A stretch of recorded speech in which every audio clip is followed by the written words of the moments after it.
प्रधानमंत्री नरेंद्र मोदी जी की अध्यक्षता में मंत्रिमंडल की बैठक हुई और 21वीं सदी के एक नई शिक्षा नीति को उसमें मंजूरी दी गई।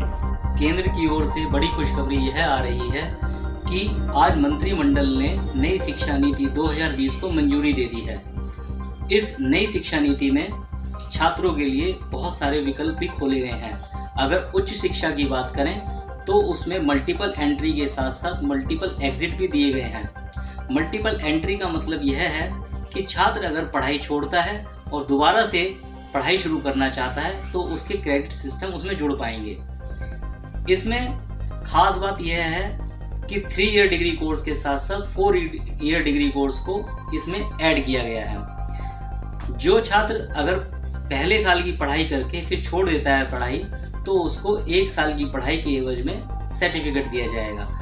अगर छात्र 2 साल की पढ़ाई करता है तो उसको डिप्लोमा सर्टिफिकेट दिया जाएगा और 3 साल की पढ़ाई करने पर डिग्री दी जाएगी। ऐसे ही अगर 4 ईयर कोर्स को छात्र ज्वाइन करता है तो 1 साल का MA करेगा और उसके बाद सीधी उसकी एंट्री PhD के लिए हो जाएगी, यानी कि बिना MPhil किए छात्र सीधा PhD में दाखिला ले सकेगा। इसके अलावा जो उच्च शिक्षा में बड़े बदलाव किए जा रहे हैं वह क्रेडिट सिस्टम भी है।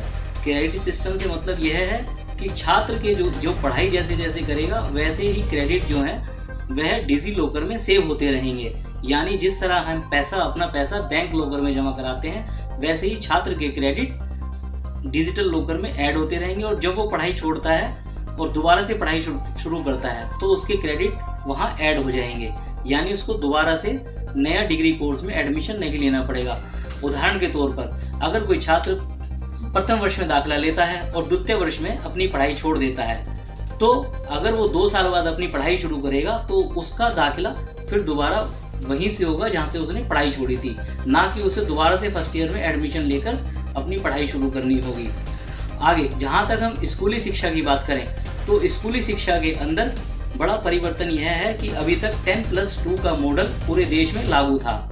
अब सरकार की ओर से 5+3+3+4 का मॉडल लागू किया गया है। इस मॉडल में जो छोटे बच्चे हैं उनको बेसिक शिक्षा देकर उनका आधार मजबूत करने की बात की गई है। इसमें मातृभाषा और क्षेत्रीय भाषा को बढ़ावा देने की भी बात है, यानी पहले 3 साल छात्र जो है अपना भाषाई पढ़ना और लिखना सीखेगा। उसके बाद उसको गणित का ज्ञान दिया जाएगा। उसके बाद 8वीं तक उसे विषयों की जानकारी दी जाएगी। उसके बाद आगे के जो 4 साल होंगे 9वीं से लेकर 12वीं तक उसको स्ट्रीम वाइज पढ़ाया जाएगा। इसमें एक अच्छी बात यह भी की गई है कि छात्रों को विषय की सीमाओं में न बांधकर खुला छोड़ दिया गया है, यानी छात्र जो विषय पढ़ना चाहे जिस स्ट्रीम के साथ वह उसे पढ़ने के लिए स्वतंत्र है। इस बारे में केंद्रीय मानव संसाधन विकास मंत्री रमेश पोखरियाल निशंक ने आज जानकारी दी। उन्होंने कहा कि यह देश के लिए एक ऐतिहासिक पल है। इससे भारत आत्मनिर्भर बनेगा और साथ साथ जो रेगुलेटरी एजेंसी हैं जो विश्वविद्यालयों को मान्यताएं देती हैं उनको भी एक तरीके से एकीकृत किया गया है।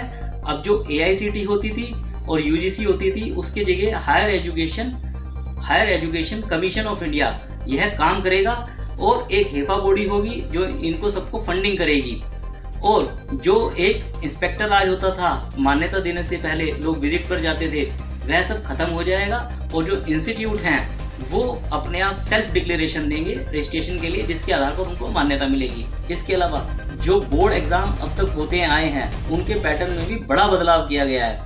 उनके पैटर्न की बात करें तो अभी तक सालाना परीक्षा होती थी जिसे छमाई करके और सालाना के हिसाब से रिजल्ट देने की बात की जा रही है। इसके अलावा जो सब्जेक्टिव परीक्षाएं होती थी, बड़ी लंबी परीक्षाएं चलती थी 3-3 घंटे की, परीक्षाओं के समय पर तो कोई बात नहीं की गई है, लेकिन उन्हें सब्जेक्टिव से ऑब्जेक्टिव बनाने की दिशा में भी नई शिक्षा नीति में कार्य किया गया है। उसमें कहा गया है कि छात्रों को मल्टीपल चॉइस टाइप के क्वेश्चन दिए जाएंगे।